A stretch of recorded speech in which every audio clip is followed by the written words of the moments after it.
একটা দোয়া শিখাইতেছে। আল্লাহ এখানে আমাকে চাওয়া শিখাইতেছে। আলেম তো বুঝতেছেন যে কি চাওয়া, ওইটা তো সামনে আছে, কিন্তু আপনারা মোটের উপর এটা বুঝবেন। রব্বানা কোরআনে যত জায়গায় আছে সব জায়গায় আল্লাহ আমাকে আপনাকে কি শিখাইছেন? দোয়া শিখাইছেন, চাওয়া শিখাইছেন, যে বান্দা তুমি এভাবে চাও। সুবহানাল্লাহ। এভাবে চাও, এভাবে চাইলে আমি তোমার চাওয়াটা পূরণ করে। রব্বানা আতিনা ফিদ দুনিয়া হাসানা ওয়া ফিল আখিরাতি হাসানা ওয়া কিনা আযাবান নার। তিনটা কথা এখানে আছে, তিনটা চাওয়া। এইটা তো মনে হয় এখানে যারা আছে সবাই পারি। পারি? বলেন তো দেখি।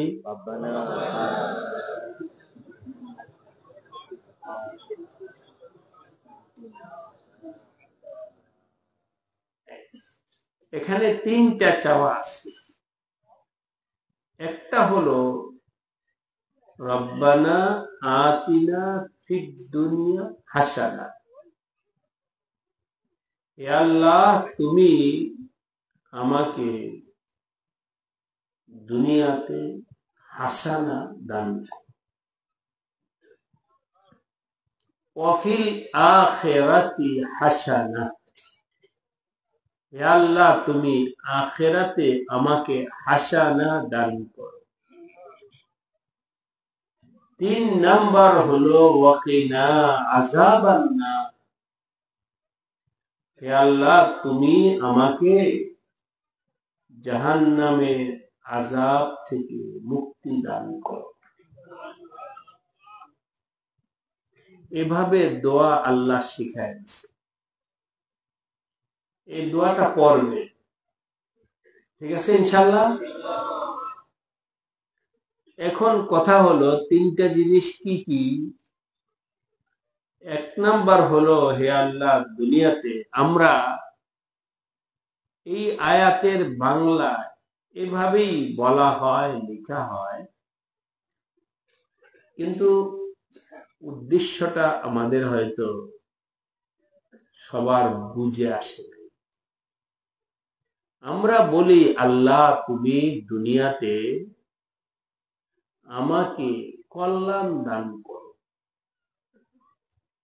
হে আল্লাহ তুমি আখিরাতে আমাকে কল্যাণ দান করো। কল্যাণ বলতে কি বুঝা?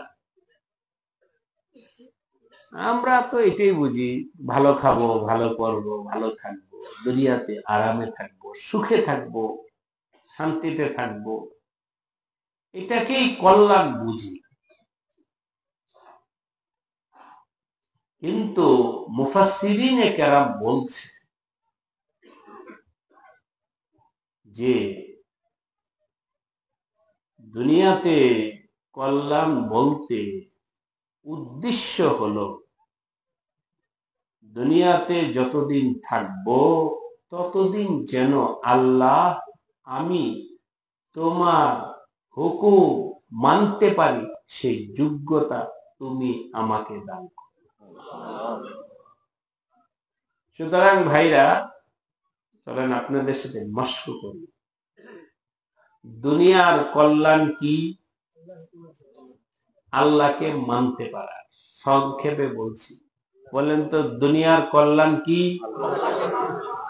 আল্লাহকে। সুতরাং কেউ যদি নামাজ পড়তে পারে বুঝতে হবে আল্লাহ তাকে কল্যাণ দান করছে। কেউ যদি জিকির করতে পারে তাহলে কি বোঝা যাবে? আল্লাহ তাকে কল্যাণ দান করছে। কেউ যদি আল্লাহর দ্বীনের উপরে চলতে পারে তাহলে বোঝা যাবে যে আল্লাহ তাকে কল্যাণ দান করছে। ভাই দোস্ত, এটাই দুনিয়ার কল্যাণ। আপনাদেরকে জিজ্ঞাসা করি, আমি আপনি যে বুঝ নিয়েছি দুনিয়ার কল্যাণ মানে ভালো খাবো, ভালো পড়বো, কষ্ট যেন না হয়। আপনাদের কাছে প্রশ্ন, আমার নবীজি না খাইছিলেন কিনা? তাহলে আমাদের বক্তব্য অনুসারে নবীজি দুনিয়ার কল্যাণ পান নাই। আমাদের বক্তব্য অনুসারে আমরা তো দুনিয়ার ভালাই মানতে মানেই হলো চাকরি পাবো, টাকা পাবো, বাড়ি পাবো, গাড়ি পাবো, খুব আরামে বিলাসিতায় চলবো।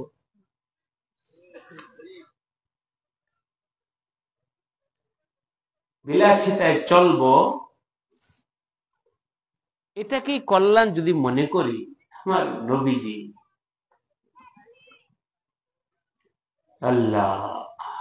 আল্লাহ পাক নবীজির সামনে প্রস্তাব পেশ করেছে,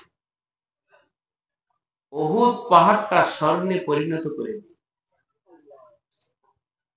বাস এখান থেকে স্বর্ণ নিয়ে যা মন চায় তা করতে হবে।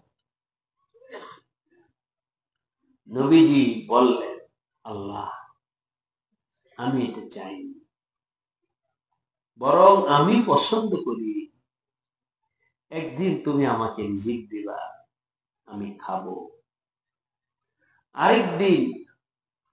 একদিন রিজিক দিবা, আমি খায়া তোমার শুকরিয়া আদায় করব, আরেকদিন না খায়া থাকবো, সবর না খায়া থাকবো, সবর হলে আমার নবীজি বিলাসিতা চাইছেন না কষ্ট মুজাহাদা চাইছেন? এখন বলেন, না খায়া থাকা অকল্যাণ, না খায়া থাকাটা কি নয়? অকল্যাণ নয়, বরং কল্যাণ হলো, দুনিয়ার কল্যাণ হলো সর্ব অবস্থায় আল্লাহকে মানতে পারা। এটা হলো দুনিয়ার কল্যাণ। আল্লাহ আমাদের সবাইকে তৌফিক দান করে। দুনিয়ার ভালাই, দুনিয়ার কল্যাণ কি বলেন? আল্লাহকে হে আল্লাহ, আমি যেন সর্ব অবস্থায় আপনাকে আমি মানতে পারি, এই তৌফিকটা তুমি আমাকে দাও। আরবিতে বলেন তো,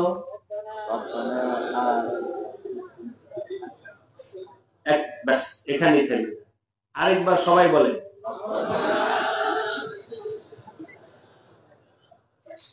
হে আল্লাহ, দুনিয়াতে আমাকে তৌফিক দাও, আমি যেন দুনিয়াতে তোমাকে মানতে পারি।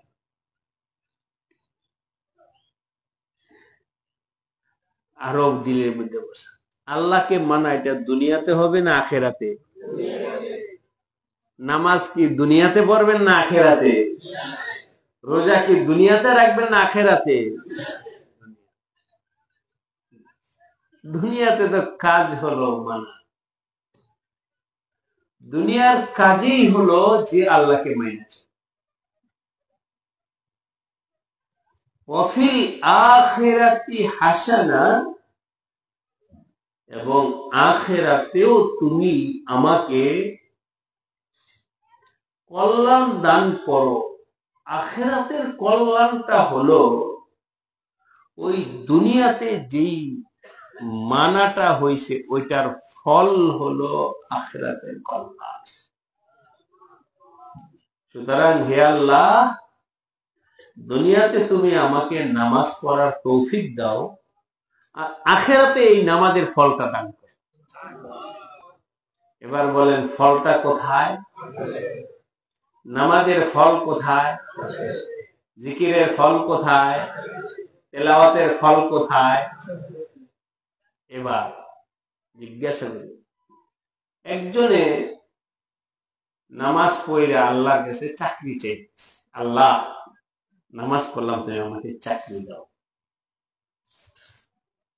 বলেন তো ফল কোথায় চায়? নামাজের ফল কোথায়? আপনি চাইতেছেন কোথায়? চাকরিটা হয় নাই। যখন চাকরিটা হলো না, তখন সে মনে করে যে আমার নামাজ পড়াটা নিষ্ফল হয়েছে,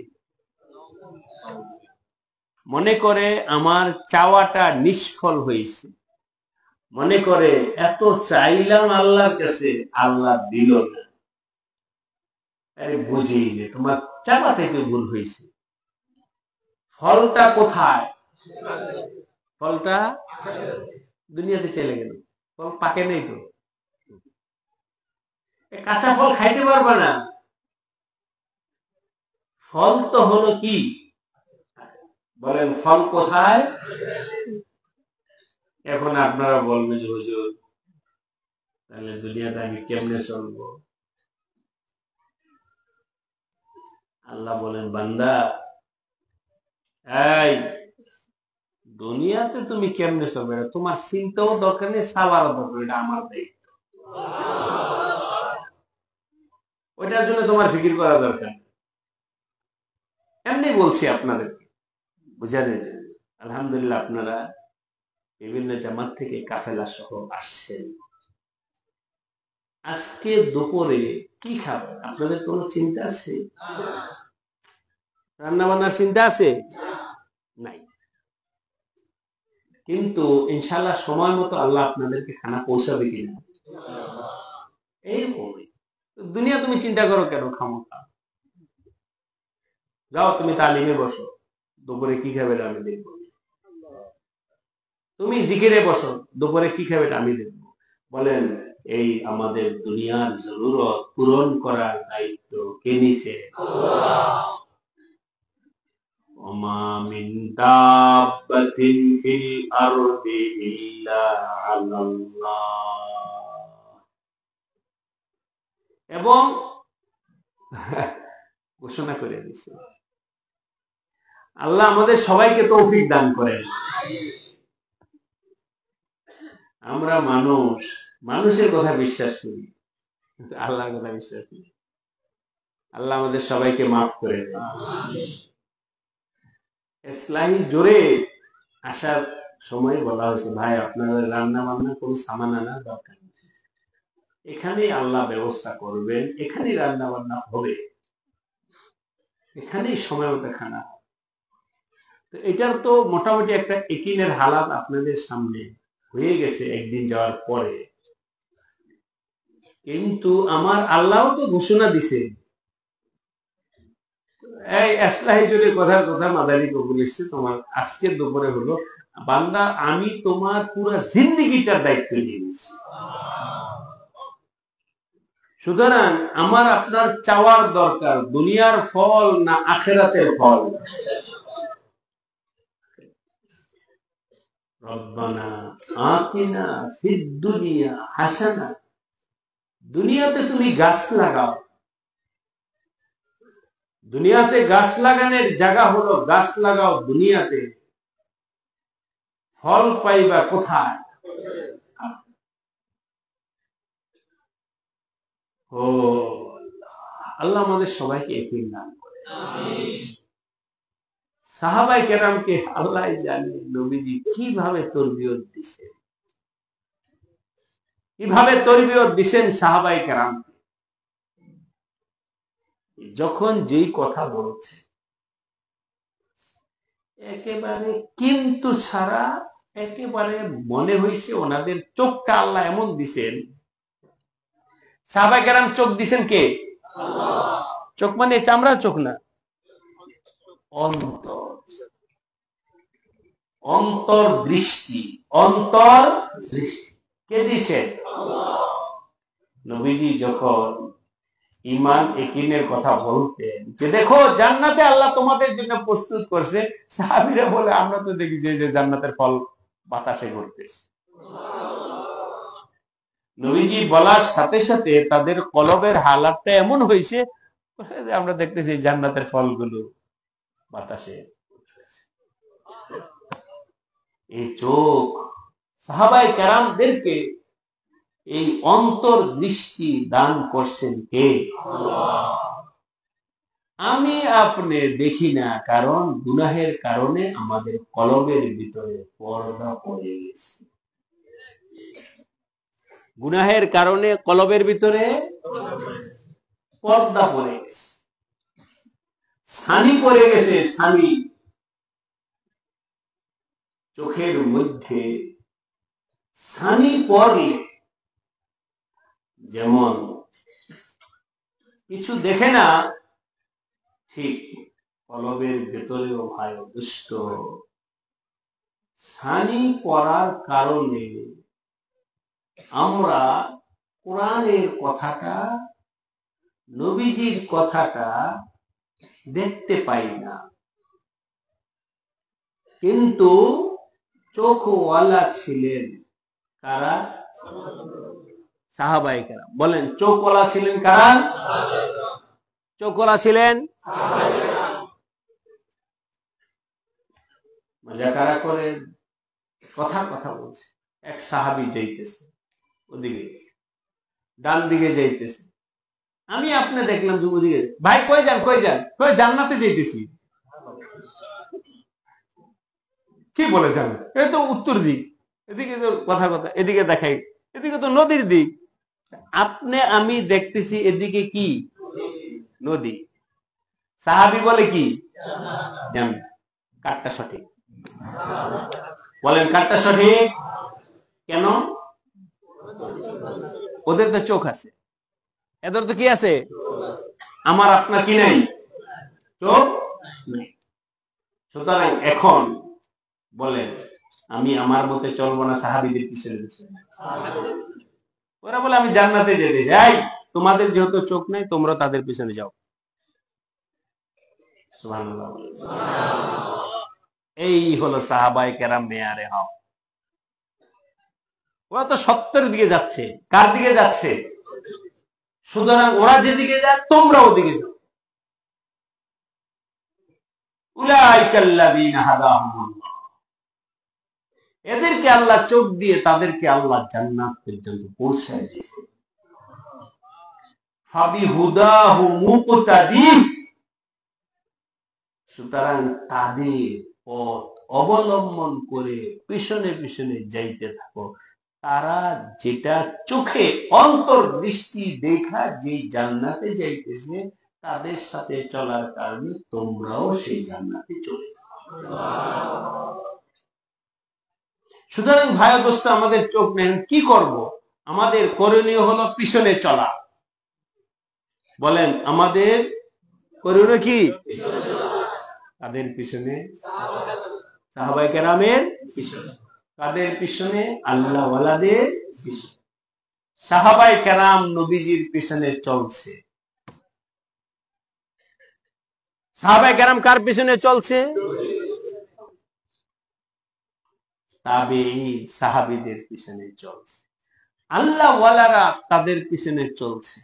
আমরাও আল্লাহ ওয়ালাদের পিছনে চলতে থাকি। রাজি আছি? আল্লাহ ওয়ালার পিছনে চলবো মানে আল্লাহ ওয়ালার পূজা করার জন্যে, আল্লাহ ওয়ালাকে পাওয়ার জন্যে না। কাকে পাওয়ার জন্যে? আল্লাহকে পাওয়ার জন্য।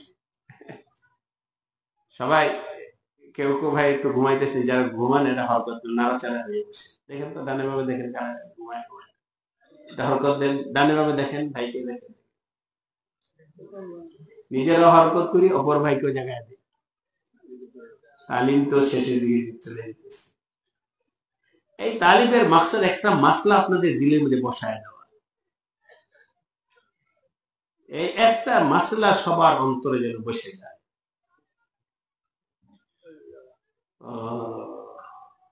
তাদের পিছনে চলো। তো আল্লাহ ওয়ালার পিছনে চলা কাকে পাওয়ার জন্যে? আল্লাহকে।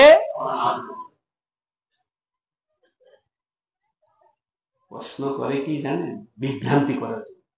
তোমরা কি আল্লাহ ওয়ালারে মানবা না আল্লাহরে মানবা? না না, আপনার বোঝেন এই প্রশ্ন। বিভ্রান্তি সৃষ্টি করার জন্য আল্লাহরে মানবা না পীরকে মানবা? রাখেন, বলবো উত্তর আমি দিই। স্বাভাবিকভাবে মানুষ বলবে, কেন আল্লাহকেই মানবো, কারে মানবো? তাহলে এবার কে বাদ? পীর বাদ, সাহাবী বাদ, আল্লাহওয়ালারা বাদ। দেখছেন কিভাবে বাদ দিয়ে দেওয়ার কৌশল শিখেছে আপনারে? জিগায় পীরকে মানবা না আল্লাহরে মানবা? তো মানুষ কি বলে? আল্লাহকে মানবো। ওকে বলেন দুইজনের মধ্যে মহারাজা লাগাইছো কেন? একজনকে আরেকজনের এগেনিস্টে আনছো কেন? আল্লাহওয়ালাদের কাজ তো আল্লাহকে পাওয়ার জন্য নেই। আমি তো আল্লাহকেই চাই, তবে আল্লাহকে পাওয়ার রাস্তা তো আমার হাঁটতে হবে, ঠিক কিনা বলেন? ও ভাইরা বলে এখান থেকে দিঘির পার বাজারে যাইতেছে, এদিকে হাঁটতেছে, বলে রাস্তা লাগবো না দিঘির পার বাজার লাগবে? তুমি কি চাও, রাস্তা চাও না বাজার চাও? রাখেন রাখেন রাখেন, আমি বলতেছি প্রশ্ন করে কি বাজার লাগবে না রাস্তা লাগবে?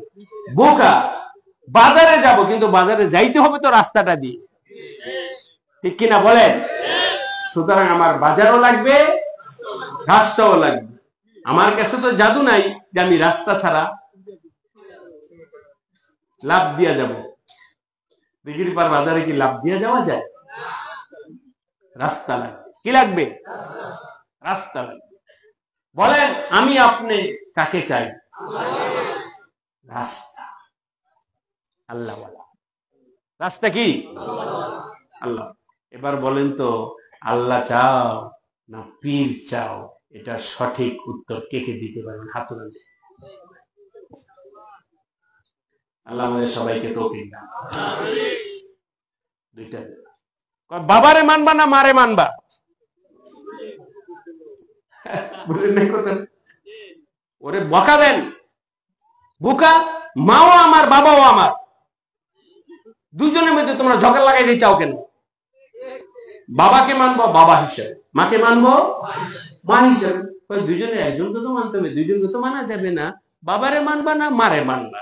কি আপনারা কি শুধু মার মাধ্যমে দুনিয়াতে আসছেন? বাবার কি কোনো অবদান নাই?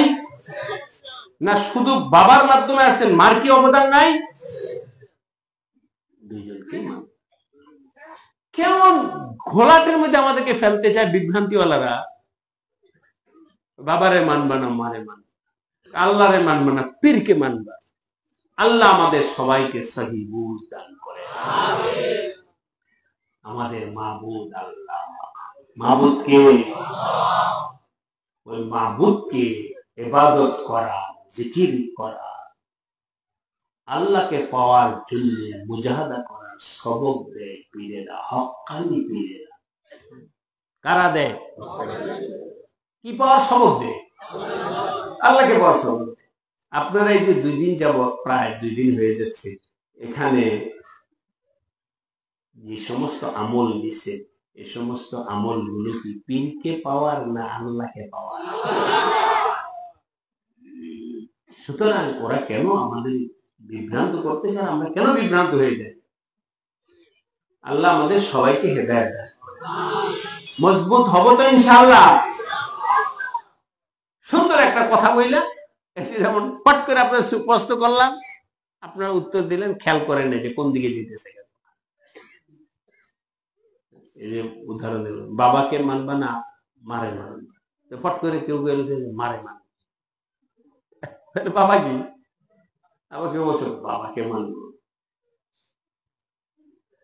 যাক ভাই ও দোস্ত, আল্লাহ পাক শিখাইছেন, বলো রব্বানা আতিনা ফিদ দুনিয়া হাসানা। কি অর্থ? হে আল্লাহ, দুনিয়াতে তোমাকে মানার তৌফিক। এবার বলেন নামাজ পড়বেন তো? নামাজ পড়তে পারা মানে দুনিয়ার কল্যাণ পাইবে। কেউ এই কল্যাণ থেকে মাহরুম থাকেন না। তাসবিহ জিকির করবেন তো?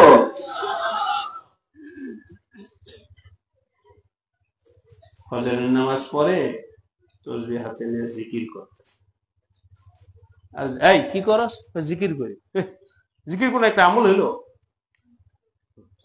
বাহিরে কত জেহাদ আছে,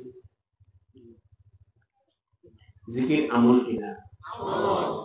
আচ্ছা ভাই ঠিক আছে, তুমি তোমার কাজ করো, আমার জিকিরটা আমারে করতে দাও। করবো ইনশাআল্লাহ। ওয়ালা যিকরুল্লাহি আকবার, ওয়ালা যিকরুল্লাহি আকবার। আল্লাহর জিকির, সবাই দিল লাগান। দুইটা অর্থ বলতেছে আল্লাহর জিকির। ওয়ালা যিকরুল্লাহি আকবার কোরআনের আয়াত। আল্লাহর জিকির বড় ইবাদত। বলেন আল্লাহর জিকির কে বলছেন? আল্লাহ নিজেই বলছেন ওয়ালা যিকরুল্লাহি, আল্লাহর জিকির। বললেন তো বড় ইবাদতটা করবো তো? কারো কথায় বিভ্রান্ত হবে।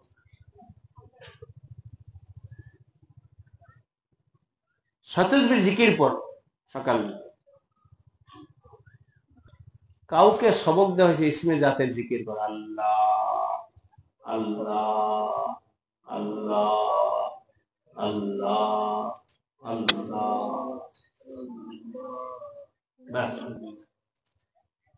এটা হলো ইসমে জাতের জিকির। এখন ইসমে জাতের জিকির করতেছে, বলেন তো কাকে ডাকতেছে? ডাকতে থাকে। কেউ যেন তোমাকে মুখ বন্ধ করতে না পারে। মুখটা এমন ভাবে চালু করো কেউ যেন বন্ধ না করতে পারে। আজকে ফজর নামাজে ইমাম সাহেব তেলাতে ওয়ালা তাকুনু কাল্লাযিনা নাসুল্লাহ, ওই ব্যক্তির মতো হয়েও না যে আল্লাহকে ভুলে গেছে। কাকে ভুলে গেছে? আপনাদের কাছে একটা প্রশ্ন করি, একজনের তসবিহ হাতে নিয়ে সে বলতেছে আল্লাহ, বলেন তো এই লোকটাকে আল্লাহকে বলছে? বলে নেই। বলছে? কেন তো দেখাই যেতেছে তো, আর ডাকতেছে আল্লাহরে। আরেকজনের তসবিহ নাই, মুখও নাই, কিছু নাই, মুক্তাদি কাজ টাজ করছে। বলেন তো আল্লাহকে বলছে কিনা? বলছে। মুখ বলে না তো, আপাতত বলছে আল্লাহকে বলে। আল্লাহ বলছেন বান্দা তুমি আমাকে ভুলো না। ওয়ালা কি? ওয়ালা তাকুনু কাল্লাযিনা নাসুল্লাহ। জিকির কর। আল্লাহ কি বলছিলাম? নামাজ পড়ো, জিকির করো, কারো কথা এগুলো বন্ধ করো না। জিকির ছোট ইবাদত না বড় ইবাদত? এই হলো একটা। আরেকটা হলো ওয়ালা যিকরুল্লাহি আকবার, আল্লাহর জিকির বড়। এর অর্থটা বুঝেন সবাই। চোখান্না হয়েছেন তো? বলে বুঝবো তো? আমি ডাকলাম আল্লাহ, এই শব্দটা উচ্চারণ করা তৌফিক দিয়েছেন কে? তাহলে বলেন তো আগে আমি ডাকছি না আগে আল্লাহ ডাকছি? আগে আল্লাহ তোমাকে বলছেন এই সলিমউদ্দিন আমারে ডাক। সুবহানাল্লাহ বলেন। তাহলে আগে কিন্তু উনি ডাকছে। সুতরাং আমি আপনি যে জিকির করতে পারলাম বাহাদুরি না, বরং আল্লাহ তোমাকে স্মরণ করেছে। আল্লামা রুমি রহমাতুল্লাহ আলাইহি বলছে, হাজার বার বসু ইমতিহান যে মুশকো গোলাপ, হাজারো বার যদি মুস্ক আম্বরের দ্বারা আমার মুখটা ধুই। একটু বুঝেন, ওযু করার সময় মেসওয়াক করে মুখে পানি দিয়ে কুলি করে পানিটা ফেলি। কেন করলাম এটা? এটাই আমার নবীজি শিখাইছে যে তোমার মুখটা মেসওয়াক করে কুলি করে পানিটা ফেলে দাও, তাহলে তোমার মুখটা পাক হবে। এরপরে এই মুখ দিয়া নামাজে দ্বারা আল্লাহু আকবার বলো, আলহামদুলিল্লাহ বলো, সূরা পড়ো। তাহলে যেই অঙ্গটা দিয়ে তুমি আল্লাহর নামগুলো নিতে, সেই অঙ্গটাকে মেসওয়াক করে আগে পরিষ্কার করো। বলেন ওযুর মধ্যে কুলি করে মেসওয়াক করে কি জন্য? মুখ পরিষ্কার করার জন্য।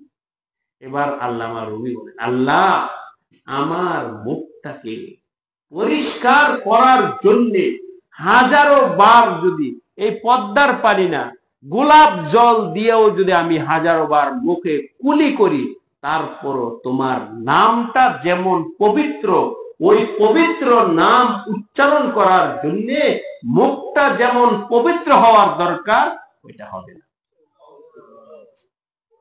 আমার মধ্যে যোগ্যতা হবে না, নষ্ট করে ফেলছি। গুনাহ করতে করতে আমার মুখে জিহ্বা রগের মধ্যে আমি নাপাক বানায় ফেলছি। মুখ কুলি করলে কি হবে? রন্ধ্রে রন্ধ্রে তো নাপাক ঢুকে গেছে। সুতরাং হাজার বার বসুয়েন দেহান, হাজারো বার যদি আমি আমার মুখকে গোলাপ জল দ্বারায় ধুই, হুনুজ নামে পাকে তু গুফতান কামালে আদবিস, তারপরও তোমার নাম উচ্চারণ করা আমার জন্য বেয়াদবি। যোগ্যতা নেই, কি নেই? যোগ্যতা। আল্লাহ আমাদের সবাইকে তৌফিক দান করে। তবে বলেন তো আল্লাহু আকবার। এই উচ্চারণ করাটা অনেক কঠিন ছিল, সম্ভব ছিল না, কিন্তু আল্লাহ দয়া করে তোমার মুখটাকে তৌফিক দিয়েছে। এবার বলেন জিকির আমি করলাম, কে করাইছে? মিন্নত মানে কে খেদমতে সুলতা আমি করি, বাহাদুরি কইর না, অহংকার কইর না, ফখর কইর না, আমি করি আমি করি, এসব কিচ্ছু তোমরা করো। বরং মিন্নাত সেনাস, শুকরিয়া আদায় করো যে আল্লাহ দয়া করে তোমাকে তার নাম উচ্চারণ করার তৌফিক দান করেছে।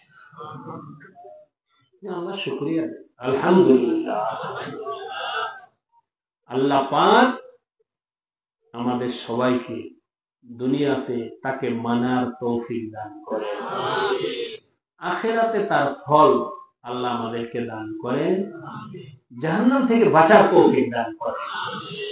নবীজি বলেন আল্লাহুম্মা জাআল হুব্বাকা, হে আল্লাহ, এখানে যেমন বললাম জিকির করার তৌফিক আমার আপনার শক্তি নাই, ঠিক আল্লাহকে মহব্বত করারও আমার আপনার শক্তি নাই।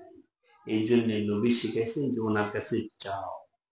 তার কাছে আল্লাহুম্মা জাআল হুব্বাকা, হে আল্লাহ তোমার মুহাব্বত আমার কাছে বানায়া দাও, আহাব্বা ইলাইয়া, বেশি পছন্দের বানাও, মিন নাফসি, আমি আমার জীবনটাকে যতটুকু ভালোবাসি তার থেকেও যেন তোমাকে বেশি ভালোবাসতে পারি।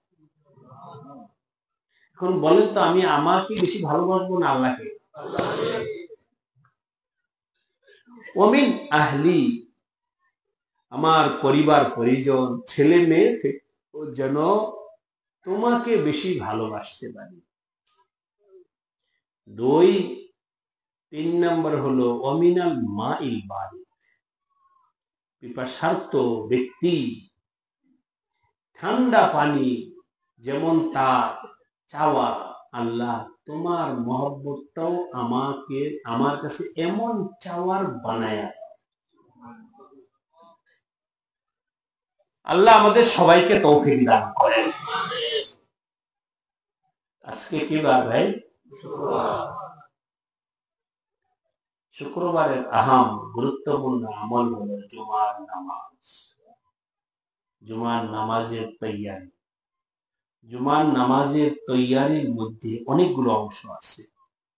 গোসল করো, সাফাই করো, পরিচ্ছন্ন হও, আতর লাগাও, কাপড় পাল্টাও, সুন্দর করে সাজো আমার আল্লাহকে পাওয়ার জন্য। সুতরাং এই সবই ইবাদত। গোসলটা ইবাদত, পরিষ্কার ইবাদত, হাতের নখ কাটো, মোষ কাটো, এভাবে নিজের শরীরের সাফাই ইখতিয়ার করো সব আমার আল্লাহকে পাওয়ার জন্য। সুতরাং জুমার নামাজ উপলক্ষে যে আমল আছে ওই আমলগুলো সবই আমরা করব। আলহামদুলিল্লাহ, এখানে সবকিছু করার সময় আছে নির্ধারিত। আমাদের এখনই গোসল করতে চলে যাওয়ার দরকার নেই, গোসল করার সময় আছে। আর আল্লাহ পাক তো আমাদের জন্য নদী যেহেতু আছে কাছে, এখানে চাপাচাপি ঘিরে ঘিরেও কিছু নেই, একজন একটা জায়গা নিয়ে গোসল করেন, অসুবিধা নেই। এই জন্যে যখন গোসলের সময় হবে তখনই কর। পরিষ্কার পরিচ্ছন্ন, আপনার সিটটা পরিষ্কার করবেন। স্বেচ্ছাসেবক ভাইরা মজলিস যখন খতম হবে, এই যে আমাদের উপরে বিভিন্ন জায়গায় পানি জমছে, বালতি দিয়ে একটা লাঠি দিয়ে খোঁচা দিয়ে এই পানিগুলো বালতির মধ্যে ফেলে দিতে। বিভিন্ন জায়গায় পানি জমছে, স্বেচ্ছাসেবক ভাইরা করবেন সাদা একটু পরে। আপনারা আপনাদের জায়গাটা পরিষ্কার করবেন, গোসল করবেন। গোসল করে এসে সুন্দরভাবে সারিবদ্ধভাবে জামাতের নিয়ে কোথাও যেন ফাঁকা না থাকে। এলাকার ভাইরা আসবে, বাইরে মেহমান আসবে, সুন্দর করে বসে যাব।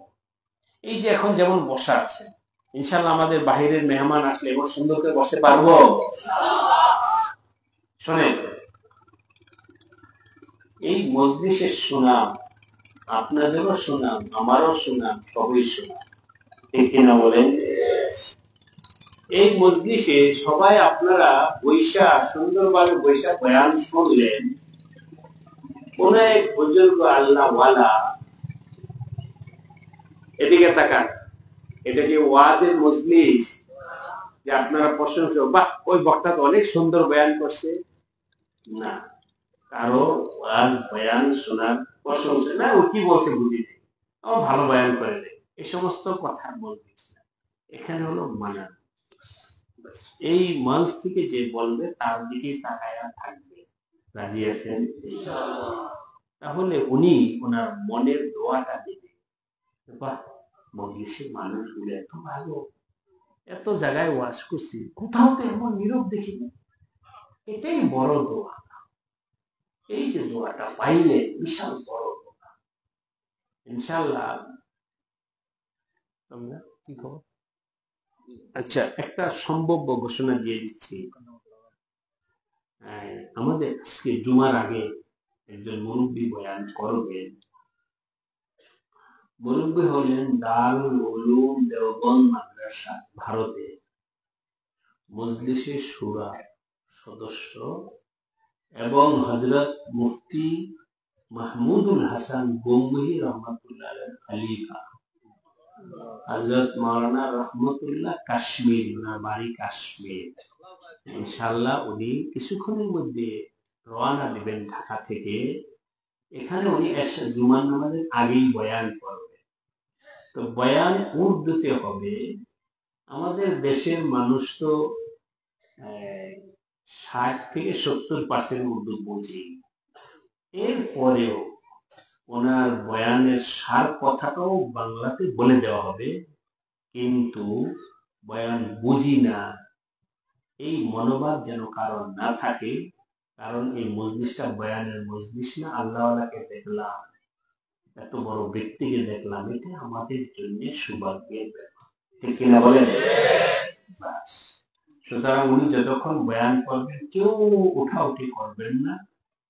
জুমার আগেই উনি বয়ান করবেন, সার কথা বলা হবে, জুমা হবে, এই সময়টা সুন্দর পরিবেশ বানাবো। আল্লাহ পাক আমাদের সবাইকে তৌফিক দান করেন। আর ইনশাআল্লাহ আগামীকাল তো মাগরিবের নামাজের পর আমাদের হযরত সৈয়দ মাহমুদ মাদানী দামাত বারাকাতুহুম, আওলাদে রাসূল, নবীজির বংশে আমার শাইখের জানিশীন ফেদায়ে মিল্লাত আসআদ মাদানী রাহমাতুল্লাহ আলাইহির বড় সাহেবজাদা, উনি তাশরিফ আনবেন, আগামীকাল মাগরিবের পর বয়ান করবেন। তো এইগুলোর জন্য আমরা খুব জমে বুজুর্গদের চেহারা দেখবো, বয়ান শুনবো, ঠিক আছে না ইনশাআল্লাহ? এখন কি কাজ? না,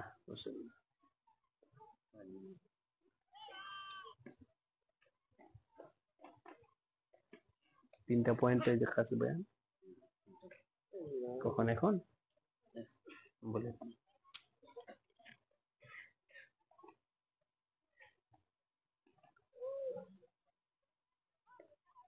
বলেন আমি বলতেছি। হ্যাঁ ভাইরা শোনেন, এখন বাজে 9:30। 9:30 থেকে কয়টা পর্যন্ত? 10:30, 10:30 পর্যন্ত 1 ঘন্টা পয়েন্ট ওয়ারি বয়ান হবে। কয়টা পয়েন্ট? 3 পয়েন্ট। বলেন কি? ওই ক্ষেতটা, ওই যে নিচের মাঠ, ওই মাঠের সবাই এক জায়গায় হবেন, আমি ওখানে যাব।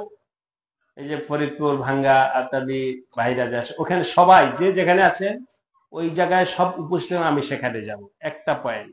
আরেকটা পয়েন্ট মাঝখানে একটা, আরেকটা পয়েন্ট হলো ওই মাঝখানে, যার যেখানে ক্ষেতটা আছে ওখানে গিয়ে এইভাবে সুন্দর করে ক্ষেতটা ভাবে বসেন। আমি 3টা পয়েন্টে এখন বয়ান করবো, 1 ঘন্টা 3 পয়েন্টে যাব। সুতরাং প্রত্যেক হালকার জিম্মাদার ভাইরা পয়েন্টের লোকদেরকে জমায়েত করেন। এই 1 ঘন্টা পরে গিয়া গোসলের জন্য 1.5 ঘন্টা সময় দেওয়া। 1.5 ঘন্টা সময় গোসল হবে, ঠান্ডা লেগে যাবে, পর্যাপ্ত পরিমাণ সময় আছে। অতএব এখন যা দরকার, তাহলে তো এখন থেকে আপনি 4 ঘন্টা গোসল করতেন।